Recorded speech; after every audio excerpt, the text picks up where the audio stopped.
அனைவருக்கும் வணக்கம். இந்த வீடியோவில் நம்ம என்ன பார்க்க போகிறோம் அப்படின்னு பார்த்தீங்கன்னா டிஎன்பிஎஸ்சி குரூப் 4ஓட ஃபைனல் செலெக்ஷன் லிஸ்ட்டு. ஸோ அந்த லிஸ்ட்டை வச்சு நான் எடிட் பண்ணியிருக்கேன். ஃபைனல் கட் ஆஃப் என்ன அப்படின்றத நம்ம எக்ஸாக்டாக பார்க்க போகிறோம். ஓகேங்களா? ஃபஸ்ட்டு வந்து பாருங்கள், இது ஒரிஜினல் ஃபைலு. ஓகேங்களா? இது வந்து டிஎன்பிஎஸ்சி அவங்களோட வெப்சைட்டில் அப்லோட் பண்ண ஒரிஜினல் ஃபைலை அதை நான் எக்ஸலுக்கு கன்வெர்ட் பண்ணிட்டேன். இப்போ அடுத்து வந்து பாருங்கள், அதை நான் வந்து எடிட் பண்ணியிருக்கேன். எடிட் பண்ணது எப்படின்னு பார்த்தீங்கன்னா, எக்ஸல் கன்வெர்ட் பண்ணி இப்போ க்ரீன் கலரில் இருக்கிறது வந்து பார்த்திங்கன்னா அந்தந்த கேட்டகரியில் இருக்கக்கூடிய ஃபஸ்ட்டு மார்க்கு. அதுக்கப்புறம் இந்த எல்லோ கலர் அந்தந்த கேட்டகரியில் இருக்கக்கூடிய கட் ஆஃப் அப்படின்றது என்ன, கடைசியாக ஒருத்தர் வந்து வேலைக்கு போயிருப்பார்ல அந்தந்த கேட்டகரியில், அதுதான் கட் ஆஃப். ஓகேங்களா? ஸோ அதுக்கப்புறம் மொத்தமாக இந்த எல்லோ கலர் எல்லாம் என்ன பண்ணியிருக்கேன், தனியாக எடுத்து போட்டிருக்கேன். எல்லோ கலர் மீன்ஸ் என்னோட பார்வைக்கு என்னன்னா அதுதான் ஃபைனல் கட் ஆஃப். ஓகேங்களா? அது கலர் பண்ணியிருக்கேன். க்ரீன் கலரில் உள்ளது அந்தந்த கேட்டகரியோட ஃபஸ்ட்டு மார்க்காகவும், எல்லோ கலரில் உள்ளது அந்தந்த கேட்டகரியில் இருக்கக்கூடிய ஃபைனல் கட் ஆஃபாகவும் நான் வந்து எடிட் பண்ணி போட்டிருக்கேன். ஓகேங்களா? இது எக்ஸாக்டாக இருக்கும். ஏன்னா டிஎன்பிசி தரப்பில் ரிலீஸ் பண்ணதான் அதை நம்ம ஜஸ்ட் எடிட் தான் பண்ணியிருக்கோம். பாருங்கள், இப்போ கட் ஆஃப் பிசிக்கு தனியாக, எம்பிசிக்கு தனியாக, எஸ்சிக்கு தனியாக, எஸ்சிஏ தனியாக, எஸ்டி தனியாக, பிசிஎம் தனியாக, அதுக்கப்புறம் ஓசி தனியாக, இதெல்லாம் பார்க்க போகிறோம். இது மட்டும் இல்லாமல் டிஸ்ட்ரிக்ட் வீடோ, எக்ஸைஸ்மெண்ட் இவங்களோட கட் ஆஃபும் பார்க்க போகிறோம். அதுக்கப்புறம் ஸ்பெஷல் கேட்டகரியோட கட் ஆஃப் வந்து நிறைய இருக்குது. அது வந்து நம்ம சொல்ல முடியாது. பட் என்ன பண்ணலாம் அப்படின்னா, அதோட கட் ஆஃப் வந்து கீழே வந்து டைட்டிலை கிளிக் பண்ணிங்க அப்படின்னா டிஸ்கிரிப்ஷன் வரும். அந்த டிஸ்கிரிப்ஷனில் இருக்கக்கூடிய லிங்க்கை வந்து நீங்கள் பார்த்து கிளிக் பண்ணி நீங்கள் ஓப்பன் பண்ணி பார்த்துக்கலாம். இப்போ ஃபைனல் கட் ஆஃப் ஜஸ்ட்டு கொஞ்சம் குயிக்காகவே நம்ம பார்த்துருவோம், ஏன்னா நிறைய இருக்குது.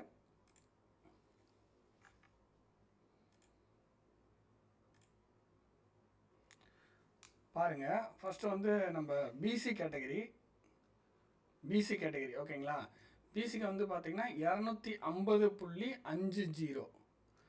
ஓகேங்களா? 250.50 கட் ஆஃப் 300 மார்க்குக்கு 250.50.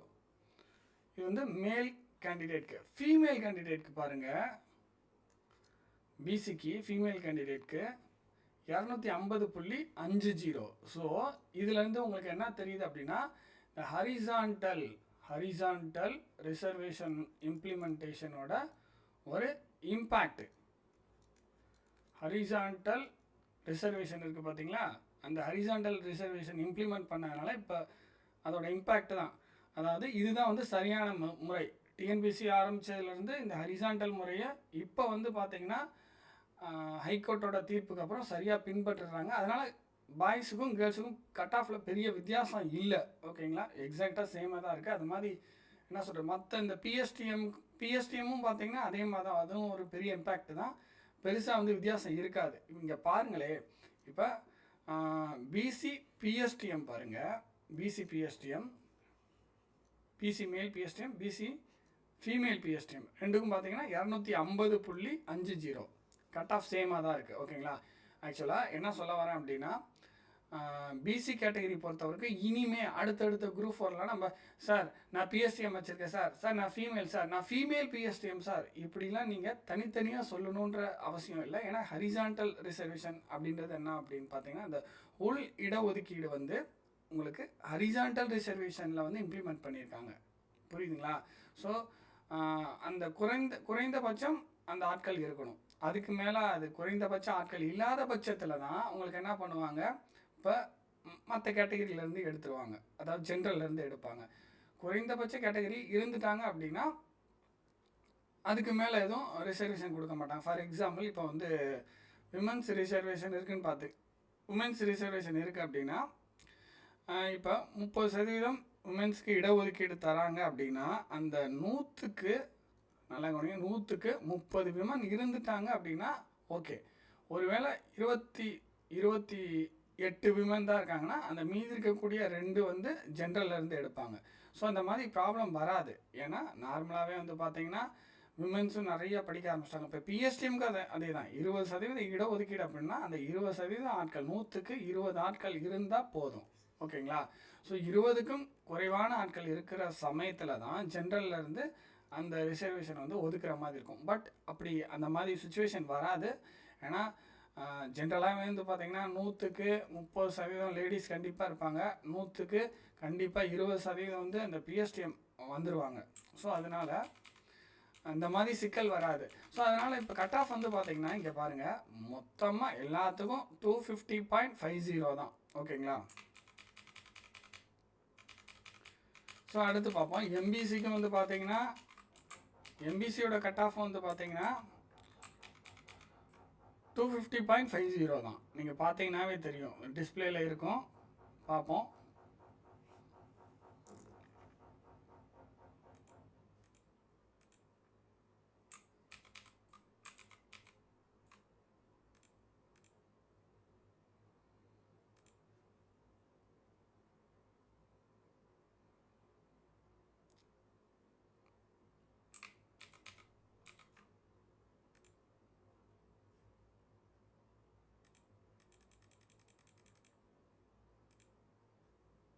இப்போ அடுத்து எம்பிசி பாருங்கள். எம்பிசிக்கு அதே தான். நீங்கள் பார்த்தீங்கன்னா டிஸ்பிளேல உங்களுக்கே தெரியும் 250.50.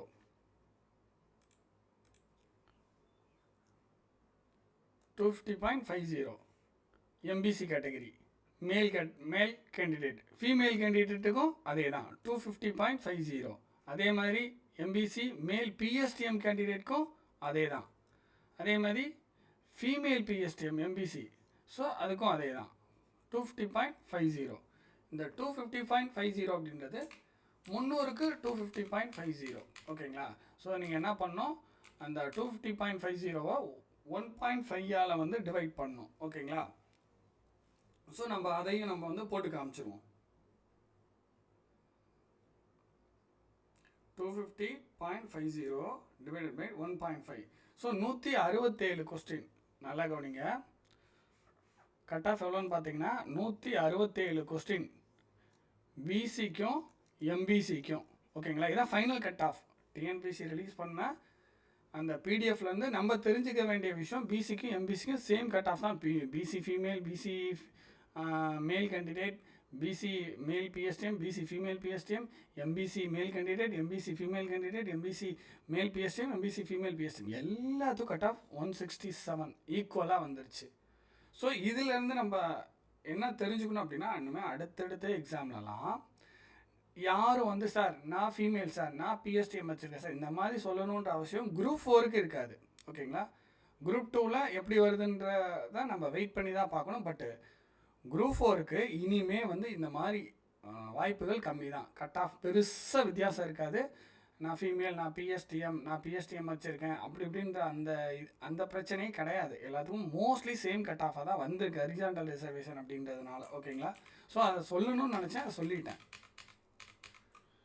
ஸோ இதுதான் வந்து ஒரு சரியான நடைமுறையும் கூட. ஓகேங்களா? சரி, இது சரியா சார் அப்படின்னு கேட்டேன். இது சரியான நடைமுறை. ஸோ அதுக்கப்புறம் பார்ப்போம். அதுக்கப்புறம் பாருங்கள், எஸ்சி கேண்டிடேட்ஸ். ஓகேங்களா? எஸ்சி கேண்டிடேட்ஸ் இங்கே பாருங்கள், 246 பார்த்தீங்கன்னா தெரியும், 246. ஓகேங்களா? 246 மேல் கேண்டிடேட்க்கும் அதான், எஸ்சிக்கு எஸ்சி ஃபீமேல் கேண்டிடேட்க்கும் அதே தான், எஸ்சி மேல் பிஎஸ்டிஎம்க்கும் அதே தான், எஸ்சி ஃபீமேல் பிஎஸ்டிஎம்க்கும் அதே தான். ஸோ 246 300க்கு 246. ஸோ அதையும் நம்ம போட்டு பார்த்துருவோம். So 164 question. ஓகேங்களா? 164 கொஸ்டின் எஸ்சி கேண்டிடேட்ஸ்க்கு 164, பிசி எம்பிசிக்கு 167. ஸோ இதெல்லாம் தெரிஞ்சுக்கோங்க. ஸோ அதுக்கப்புறம் கண்டிப்பாக இந்த வீடியோ நிறைய பேருக்கு ஷேர் பண்ணுங்கள். நிறைய பேர் வந்து கட் ஆஃபை தெரிஞ்சுக்கணும். குறிப்பாக ஃபீமேல் கேண்டிடேட்ஸ்க்கும் இதை வந்து ஷேர் பண்ணுங்கள். ஸோ கட் ஆஃப் வந்து நான் ஃபீமேல், நான் பிஎஸ்டிஎம் வச்சுருக்கேன் அப்படின்னா பெருசாக கட் ஆஃபில் வித்தியாசம் வராது. ஸோ அதையும் நீங்கள் எல்லாத்துக்கும் தெரியப்படுத்துங்க. ஸோ அதுக்கப்புறம் பாருங்கள், அதுக்கப்புறம் இதில் இன்னொரு விஷயத்தை நான் சொல்லிவிட்டு அடுத்ததுக்கு நம்ம போவோம். இங்கே பார்த்தீங்கன்னா டேட் ஆஃப் பர்த் பாருங்கள். ஓகேங்களா? டேட் ஆஃப் பர்த்து இதுவும் ஒரு அனலைசஸ் தான். ஓகேங்களா? நம்மளுக்கு ஃபுல்லாக டேட்டாஸ் கிடச்சிச்சு. அந்த டேட்டாஸை வச்சு எக்ஸலில் போட்டு நம்ம கம்ப்ளீட்டாக பல விஷயங்கள் வந்து நம்ம எடுத்துடலாம். இங்கே பாருங்கள், 2000 பிறந்திருக்காங்க. 2000 பிறந்திருந்தால் ஒரு எக்ஸாம் அப்ளை பண்ணுறப்ப அவங்களுக்கு 21 வயசு 22 வயசு தான். இப்போ வேலைக்கு போகிறப்ப 23 வயசு. ஓகேங்களா? ஸோ 99 அப்படின்ற போது இன்னும் கம்மியான வயசு. புரியுதுங்களா? ஸோ எக்ஸாம் அப்ளை பண்ணும்போது 21 வயசு 22 வயசு அவ்வளோதான், ஜஸ்ட் எலிஜிபிள் அவங்க. புரியுதுங்களா? இங்கே பாருங்கள் 2000, இங்கே 1999, 1999, 1999, 1999, கிட்டத்தட்ட வந்து பார்த்தீங்கன்னா நல்லா கவனிங்க, 21லேருந்து 23 வயசு வரைக்கும் இருக்கிறவங்க நிறைய பேர் இருக்கிறாங்க, அந்த கட் ஆஃப்குள்ளே வந்திருக்காங்க பாருங்கள். ஸோ என்ன அர்த்தம் அப்படின்னா 12th முடிச்சுட்டு டிஎன்பிசி ஆரம்பிக்கிறாங்க, அல்லது 12th முடிச்சுட்டு கரஸில் ஒரு டிகிரியை போட்டு டிஎன்பிசி ஆரம்பிக்கிறாங்க, அல்லது ரெகுலர்லேயே வந்து என்ன பண்ணுறாங்க, ரெகுலர்லேயே போட்டுட்டு ரெகுலர்லேயே என்ன பண்ணுறாங்க, ரெகுலர்லேயே காலேஜ் போயிட்டு டிஎன்பிசிக்கான வேலைகளை, டிஎன்பிசி படிக்கிறதுக்கான வேலைகளை ஸ்டார்ட் பண்ணிடுறாங்க. ஸோ இது வந்து ஒரு பெரிய விஷயம், இது வந்து ஒரு நல்ல விஷயம் கூட. எவ்வளோ வந்து படிக்க ஆரம்பிச்சிருக்காங்க பாருங்கள், 12th முடிக்கிறாங்க, காலேஜ் படிச்சிருக்கும் போது டிஎன்பிசிக்குள்ளே வந்துடுறாங்க. இதை தெரிஞ்சுக்கங்க, அதுக்காக சொல்ல வரேன்.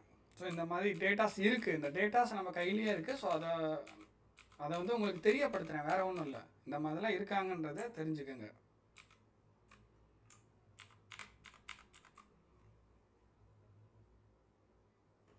ஸோ அடுத்து பார்ப்போம், பிசி எம்பிசி எஸ்சி வரைக்கும் நம்ம பார்த்துட்டோம். அடுத்து எஸ்சியை பார்ப்போம். எஸ்சியை பாருங்கள்,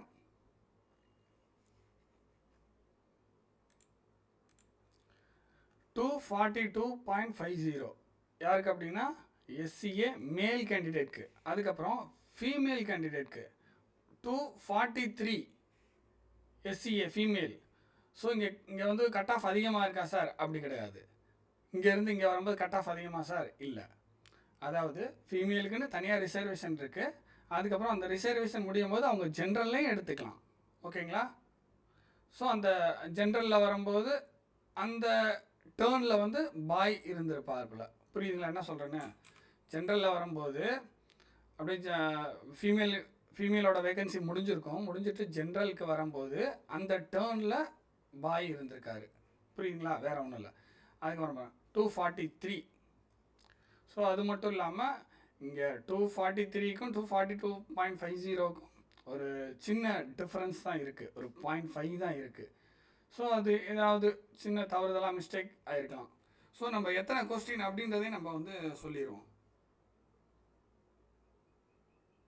ஸோ 162 கொஸ்டின் வருது. ஓகேங்களா? எஸ்சிஏ கேண்டிடேட்க்கு 162.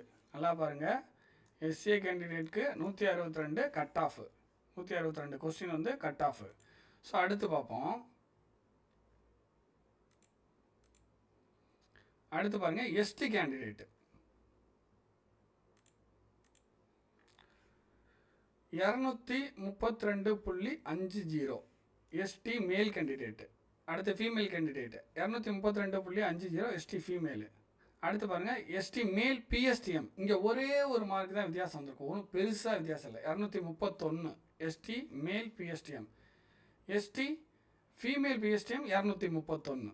ஓகேங்களா? பாருங்கள், இந்த அளவுக்கு பெருசாக வித்தியாசம் இல்லை. நல்லா கவனிங்க, பிசி எம்பிசி எஸ்சி எஸ்சிஏ இந்த 4 கேட்டகரியிலையும் இந்த பிஎஸ்டிஎம்க்கும் ஃபீமேல் ரிசர்வேஷனுக்கும் பெருசாக வித்தியாசம் இல்லை. ஸோ அது தெரிஞ்சுக்கோங்க. ஸோ எஸ்டி கேட்டகரி வரும்போது ஒரே ஒரு கொஸ்டின் தான் வித்தியாசம் வருது. ஓகேங்களா? ஸோ அடுத்து பார்ப்போம்.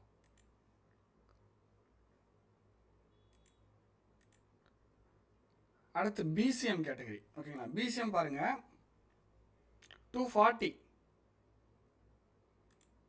அதாவது கிட்டத்தட்ட 160 கொஸ்டின்ஸ் பார்த்தீங்கன்னா உங்களுக்கு தெரியும். பாருங்கள், 240 கொஸ்டின்ஸ். சரி, இன்னும் 300க்கு 240 mark, 160 question. PCM male, PCM female, PCM male PSTM, PCM female PSTM. So 160 questions. ஓகேங்களா?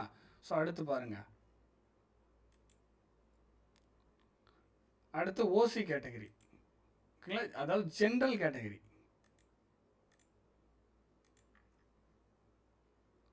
ஜென்ரல் கேட்டகரி பாருங்கள்,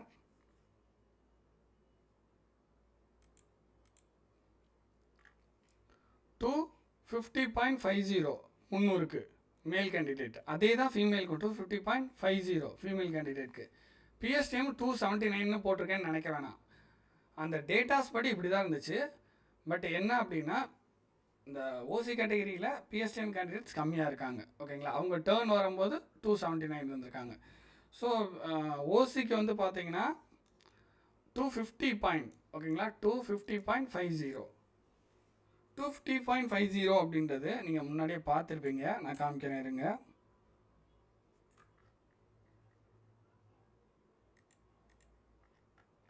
இங்கே இருக்குது பார்த்தீங்களா, 250.50. இந்த இடத்துல பார்த்தீங்கன்னா உங்களுக்கு தெரியும்.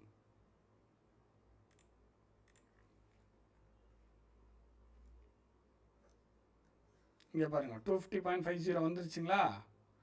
ஸோ பிசி, எம்பிசி, ஓசி 3 கேட்டகரிக்கும் பார்த்தீங்கன்னா சேம் கட் ஆஃப். ஓகேங்களா, சேம் கட் ஆஃப். எதனால் அப்படின்னு பார்த்தீங்கன்னா ஹரிசாண்டல் ரிசர்வேஷனோட இம்ப்ளிமெண்டேஷன். ஸோ அது ஒன்று, அதை நீங்கள் நல்லா கவனிச்சுக்கணும்.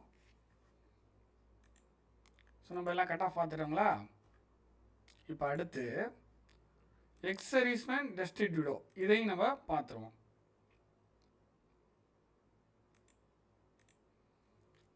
எக்ஸ் சர்வீஸ்மேன் பாருங்கள், பிசி டெஸ்டிடியூடோ 205.50. ஓகேங்களா, ஸோ அதையும் பார்த்துக்குங்க.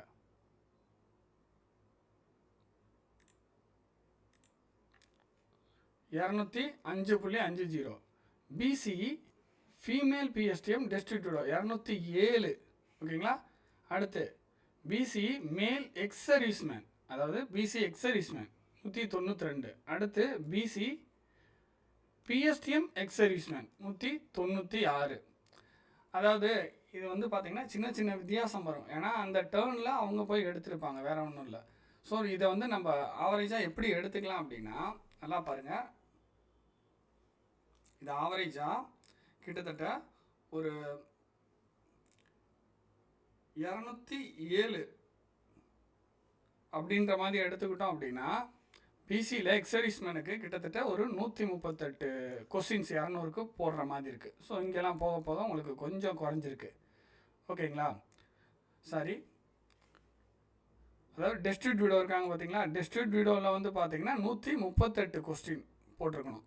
புரியுதுங்களா, டெஸ்டிடியூடோ வந்து 138 கொஸ்டின். மறுபடியும் பார்த்துருவோம். இங்கே பாருங்கள், டெஸ்டிடியூடோ. ஓகேங்களா, பிசி டெஸ்டிடியூடோ வந்து பார்த்தீங்கன்னா கிட்டத்தட்ட ஒரு 138 கொஸ்டின். ஓகேங்களா, இங்கே பார்த்தீங்கன்னா உங்களுக்கு தெரியும்.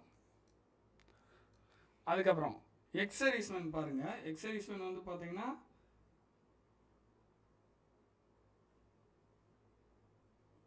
ஒரு 128 கொஸ்டின் வந்துட்டாங்க. இங்கே பாருங்கள், 128 கொஸ்டின்.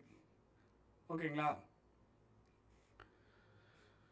ஸோ பிசியில் டெஸ்டிடியூடோவுக்கு 138 கொஸ்டின், பிசியில் எக்ஸ் சர்வீஸ்மேனுக்கு ஒரு 128 கொஸ்டின். ஒரு ஆவரேஜாக சொல்கிறேன். கட் ஆஃப் ஆனால் எக்ஸாக்டான கட் ஆஃப் உள்ளே தான் இருக்குது. நான் இங்கே டிஸ்பிளேயில் உங்களுக்கு தெரியும்.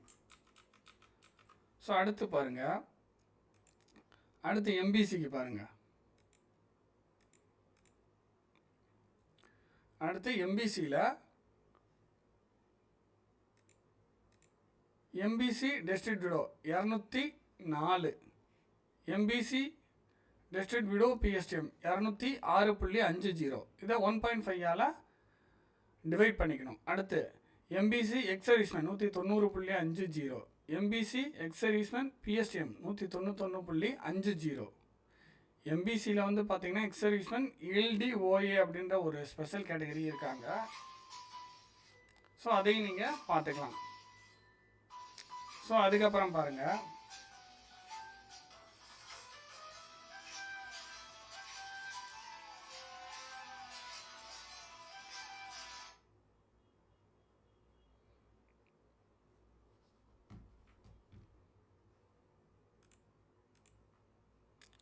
அடுத்து வந்து எஸ்சி கேண்டிடேட் பாருங்கள்.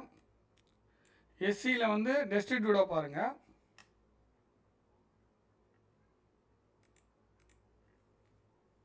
எஸ்சி டெஸ்டிடியூடோவில் 195. SC destitute widow PSTM 199.50. 300க்கு சொல்லிக்கிட்டு இருக்கேன். அடுத்து எஸ்சி எக்ஸ் சர்வீஸ்மேன் பாருங்கள் 160. 160ன்றது 300க்கு 160 மார்க்கு. அடுத்து எஸ்சி எக்ஸ் சர்வீஸ்மேன் பிஎஸ்டிஎம்மில் 165. ஸோ இங்கே வந்து கூட இருக்குதுன்னு நினைக்க வேணாம். லாஸ்ட்டாக போனவங்க டேர்ன் வந்து எக்ஸர்வீஸ்மேனில் பிஎஸ்டிஎம் இல்லாத கேண்டிடேட் போயிருக்காங்க. ஓகேங்களா? ஸோ அடுத்து பாருங்கள், அடுத்து எஸ்சிஏல 217.50 டிஸ்ட்ரிக்ட் விடோ. அடுத்து பாருங்கள், டிஸ்ட்ரிக்ட் விடோ பிஎஸ்டிஎம்மில் வந்து பார்த்தீங்கன்னா 134.50. ஏன் இவ்வளோ டிஃப்ரென்ஸ்ன்னு நீங்கள் நினைக்க வேணாம். ஓகேங்களா? இந்த லாஸ்ட்டாக போனவங்க டேர்ன் வந்து பார்த்தீங்கன்னா 217.50 மார்க்கில் இருந்திருக்காங்க. ஸோ அதுக்கப்புறம் பிஎஸ்டிஎம் வச்சுருந்து 134.50 மார்க்கில் இருந்திருக்காங்க. இது வந்து 300க்கு. ஓகேங்களா? ஸோ எஸ்சிஏலலாம் டிஸ்ட்ரிக்ட் வீடியோவுக்கு அதிகமான வாய்ப்பு இருக்குது. ஸோ அதுக்கப்புறம் பாருங்கள், டிஸ்ட்ரிக்ட் வீடியோவில் ஒரு ஸ்பெஷல் கேட்டகரி இருக்காங்க. ஓகேங்களா? ஸோ அவங்க வந்து 160 ஸ்பெஷல் கேட்டகரி இங்கே மென்ஷன் பண்ணியிருக்காங்க. அடுத்து எக்ஸர்வீஸ்மேன் 167 300க்கு. SCA ex serviceman PSTM 176.50. ஸோ இங்கே என்ன தெரிஞ்சுக்கணும் அப்படின்னா, உங்களுக்கு இந்த ஹரிசான்டல் ரிசர்வேஷன்னால் உங்களுக்கு வித்தியாசம் வந்து இல்லை, ஈக்குவல் கட் ஆஃப் மாதிரி தான் இருக்குது. ஓகேங்களா? ஸோ அதுக்கப்புறம் பாருங்கள், அதுக்கப்புறம் எஸ்டி. ஓகேங்களா? எஸ்டி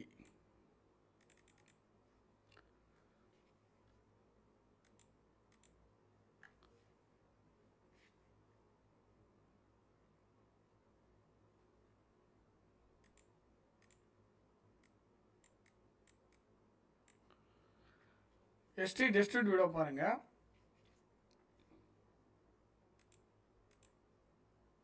136.50.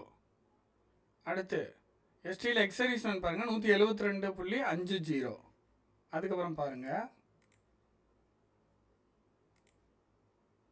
அதுக்கப்புறம் பிசிஎம் கேட்டகரி. பிசிஎம்மில் பாருங்கள், பிசிஎம் டிஸ்ட்ரிக்ட் விடோ வந்து 178.50 பிசிஎம்மில் டிஸ்ட்ரிக்ட் விடோ. அடுத்து பிசிஎம்மில் டிஸ்ட்ரிக்ட் விடோ பிஎஸ்டிஎம் 198. அடுத்து பிசிஎம்மில் எக்ஸர்வீஸ்மேன் பாருங்கள் 154.50. அடுத்து பிசிஎம்மில் பிஎஸ்டிஎம் எக்ஸர்வீஸ்மேன் வந்து பார்த்தீங்கன்னா 148.50. இப்போ சொல்லியிருக்கிறதுலாம் வந்து மார்க், நீங்கள் அதை வந்து 1.5க்கு டிவைட் பண்ணிக்கணும். ஸோ ஸ்பெஷல் கேட்டகரிக்கெலாம் நிறையா வாய்ப்பு இருக்குது. ஸோ இதாங்க கட் ஆஃப் குரூப் 4ஓட ஃபைனல் கட் ஆஃபே இது தான். ஓகேங்களா? டிஎன்பிசி ரிலீஸ் பண்ணிட்டாங்க, அதுலேருந்து நம்ம எக்ஸல் கன்வெர்ட் பண்ணி அதை எடிட் பண்ணி நம்ம போட்டிருக்கோம். ஃபைனல் கட் ஆஃபே இதுதான், நம்ம சொன்னது தான். புரியுதுங்களா? ஸோ இது வந்து ஜூனியர் ஸ்டூடெண்ட்டுக்கான கட் ஆஃப் நம்ம சொல்லியிருக்கோம். இப்போ அடுத்து வந்து நம்ம டைப்பிஸ்ட்டுக்கும் ஸ்டெனோவுக்கும் அடுத்தடுத்த வீடியோஸ்லாம் நம்ம பார்ப்போம். முடிஞ்ச வரைக்கும் இதை நிறைய பேருக்கு தெரியப்படுத்துங்க, நிறைய பேர் தெரிஞ்சுக்கிட்டு படிக்கட்டும். இந்த மாதிரி கட் ஆஃப் வந்து இந்த முன்னாடி குரூப் 4ல் இப்படி இருந்திருக்கு, ஸோ இதுக்கப்புறம் இதே மாதிரி வர்றதுக்கான பாசிபிலிட்டிஸ் இருக்குது அப்படின்றத அவங்க தெரிஞ்சுக்கிட்டோம். ஓகேங்களா? சில டைமில் கட் ஆஃப் அப்படின்றது 150 கொஸ்டின் வரைக்கும் போயிருக்கு, 200க்கு. சில டைம் கட் ஆஃப் வந்து 170 வரைக்கும் போயிருக்கு, சில டைம் 160 கொஸ்டின் வரைக்கும் போயிருக்கு. ஸோ எல்லாமே தெரிஞ்சுக்குங்க. ஒரு ஆவரேஜாக உடனே உங்களுக்கு என்ன கொஸ்டின் வரும் அப்படின்னா, அடுத்த குரூப் 4ல் கட் ஆஃப் என்ன வரும் அப்படின்ற மாதிரி உங்களுக்கு ஒரு கொஸ்டின் ரைஸ் ஆகலாம். பட் அடுத்த குரூப் 4ஓட கட் ஆஃப் முன்னாடியே சொல்ல முடியாது. வேகன்சி எவ்வளோ இருக்குன்றது நம்ம பார்க்கணும். அதுக்கப்புறம் வந்து கொஸ்டின் பேப்பர் தரத்தை பார்க்கணும். ஒரு ஈஸியாக இருக்கா, மீடியமாக இருக்கா, அல்லது வந்து ஹார்டாக இருக்கா, எல்லாமே பார்த்துட்டு எக்ஸாம் நடந்து முடிஞ்சதுக்கப்புறம் அடுத்த குரூப் 4ஓட கட் ஆஃப் சொல்ல முடியும். பட் ஒரு அனுமானத்தில் சொல்லணும் அப்படின்னா, அதாவது நீங்கள் நல்லா படிக்கணும், ஒரு நீங்கள் அதாவது ஒரு சேஃபர் சைடு இருக்கணும் அப்படின்னா 170 கொஸ்டினுக்கு மேலே போட்டால் தான் சேஃபர் சைடு. ஏன்னா நிறைய காம்படிஷன் வந்துருச்சு, நிறைய பேர் படிக்க ஆரம்பிச்சிட்டாங்க. இப்போ டேட்டா பர்த்லாம் பார்த்தீங்கன்னா டிஸ்பிளேல வந்து பாருங்கள் 2000 டேட்டா பர்த் 2K கிட்ஸ்லாம் வந்து வேலைக்கே போக ஆரம்பிச்சிட்டாங்க. ஸோ அந்தளவுக்கு வந்து படிக்க ஆரம்பிச்சிட்டாங்க. வரவங்களுக்குலாம் தெரிஞ்சிருது. இப்போ +2 முடிக்கிறாங்க அப்படின்னாவே அவங்களுக்கு தெரிய ஆரம்பிச்சிது. ஓகே, 17 வயசு இருக்கும் போதே தெரிய ஆரம்பிச்சிருது. நம்ம வந்து என்ன பண்ணலாம், காலேஜ் ஒரு கோர்ஸ் வந்து கரஸில் போட்டலாம், அல்லது வந்து ரெகுலரில் போட்டு நம்ம டிஎன்பிசி படிக்க ஆரம்பிச்சிடலாம்னு சொல்லிட்டு 17 வயசில் ஆரம்பித்து 20 வயசில் ஓரளவுக்கு படித்து முடிச்சிடுறாங்க. காலேஜும் முடிக்கிற ஸ்டேஜுக்கு வந்துடுறாங்க. 21 வயசில் வந்து எலிஜிபிள் ஆகிடுறாங்க, எக்ஸாம் எழுதுறாங்க, போகிறாங்க. ஸோ அந்தளவுக்கு இப்போ இருக்கிற யங்ஸ்டர்லாம் வந்து இப்போ இருக்கிற ஸ்டூடெண்ட்லாம் அந்தளவுக்கு வந்து என்ன சொல்கிறது, ஒரு தெளிவாக இருக்காங்க. புரியுதுங்களா? ஸோ அதனால் இப்போ கொஞ்சம் ஏஜ் அதிகமாக இருந்தாலும் நம்ம வேறு வழி இல்லாமல் உட்காந்து படித்து நம்ம போய் தான் ஆகணும். அதுக்காக ஏஜ் அதிகமாக உள்ளவங்க வேலைக்கு போகலன்னு சொல்ல வரல, நிறைய பேர் போயிருக்காங்க. பட்டு இந்த யங்ஸ்டரும் வந்துட்டாங்க அப்படின்றத நான் சொல்கிறேன், வேறு ஒன்றும் இல்லை. 2K கிட்ஸும் வந்துட்டாங்க, புரியுதுங்களா? ஸோ அதையும் நம்ம தெரிஞ்சுக்கணும். 17 வயசில் 12th முடிக்கிறாங்க, அடுத்து காலேஜ் வந்து ஸ்டார்ட் பண்ணுறாங்க, அடுத்து என்ன பண்ணுறாங்க, டக்குன்னு சைடில் வந்து டிஎன்பிசி படிக்க ஆரம்பிச்சிடுறாங்க. ஸோ அந்த சூட்டாக படிக்கிற சூட்டாக படித்து பாஸ் பண்ணி வேலைக்கும் போயிடறாங்க. பாருங்கள், 2K கிட்ஸ் தான், பாருங்கள் 2000 தான் டேட் ஆஃப் பர்த்து, ஆனால் இப்போ வேலையில் போய் உட்காந்துட்டாங்க. ஸோ அந்த அளவுக்கு வந்து நிறைய பரவிடுச்சு. டிஎன்பிசியில் படித்தா நல்லா எஃபர்ட் போட்டு படித்தா வேலை கிடைக்கிறதுக்கு சான்சஸ் இருக்குது அப்படின்றது தெரிய ஆரம்பிச்சிருச்சு. ஸோ அதுக்கான ப்ரூஃப் தான் இதெல்லாம். கட் ஆஃப்னு தெரிஞ்சிருப்பீங்க. ஸோ அடுத்த குரூப் 4க்கும் மேபி இதே மாதிரி வரதுக்கான வாய்ப்புகள் அதிகமாக இருக்குது. ஓகேங்களா? So horizontal reservation இம்ப்ளிமெண்டேஷனால் male female பெருசாக கட் ஆஃபில் வித்தியாசம் இல்லை. பிஎஸ்டிஎம்க்கும் நான் பிஎஸ்டிஎம்க்கும் பெருசாக வித்தியாசம் கட் ஆஃபில் இல்லை. ஸோ அதையும் நீங்கள் தெரிஞ்சுக்கணும். ஸோ பிஎஸ்டிஎம் இன்னொருத்தவங்க வச்சுருக்காங்க, இவங்க ஃபீமேல் பிஎஸ்டிஎம், இதெல்லாம் வந்து நம்ம நினச்சிக்கிட்டு ஒரி பண்ணிக்க தேவையில்லை. மோஸ்ட்லி எல்லாம் சேமாக தான் வருது. ஓகேங்களா? BC, MBC, SC, ST, PCM, இந்த மாதிரி ஒரு கம்யூனிட்டிக்கு தான் சின்ன கட் ஆஃப் வித்தியாசம் வருதே தவிர, பட் உள்ளே இருக்க இடஒதுக்கீடு பிஎஸ்டிஎம், அதுக்கப்புறம் வந்து பார்த்தீங்கன்னா ஃபீமேல் கேண்டிடேட், இதுக்கெல்லாம் பெரிய வித்தியாசம் வரல. ஸோ அதையும் நீங்கள் தெரிஞ்சுக்கணும். அடுத்த வீடியோவில் கண்டிப்பாக டைப்பிஸ்ட் சம்மந்தமாக பார்ப்போம், அதுக்கப்புறம் ஸ்டெனோ சம்மந்தமாக பார்ப்போம். நிறைய பேருக்கு தெரியப்படுத்துங்க. தேங்க்யூ.